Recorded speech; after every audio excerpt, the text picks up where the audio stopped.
इस आदमी का निचला हिस्सा एक दिन पुरस्कार तौर पर नाराज होकर चला जाता है। आदमी को इस तरह अपने निचले हिस्से की बेवफाई पर बहुत दुख होता है, पर वो अपने दर्द के बगैर ही जीने की आदत डालने का फैसला करता है। दरअसल ये आदमी जंक फूड और ड्रिंक्स बहुत लेता होता है, और उसके बरक्स उसका निचला हिस्सा हमेशा अपनी सेहत का ख्याल रखता है। वो हमेशा वॉक और डांस करते हुए वक्त गुजारता है, इसलिए वो अपने ऊपरी पोर्शन के आलसीपन और जंक फूड की वजह से एक दिन उसे छोड़कर चला जाता है, ताकि उसे एहसास हो कि वो अपने निचले हिस्से को कितनी अजियत में रखता है।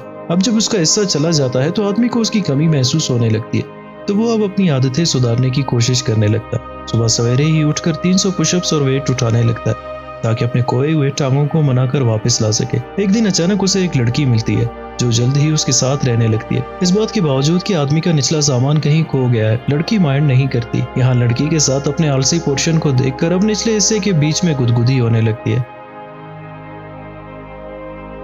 तो मजबूरन अगले दिन वो अपना सारा सामान साथ लेकर घर वापस आ जाता है और बिस्तर पर अपने बाकी हिस्से और इस खूबसूरत लड़की के साथ हमेशा के लिए रहने लगता है। दोस्तों, इस मुख्तसर रिव्यू का मकसद आपके जिस्म के निचले हिस्से की तकलीफ और परेशानियों से आगाह करना था।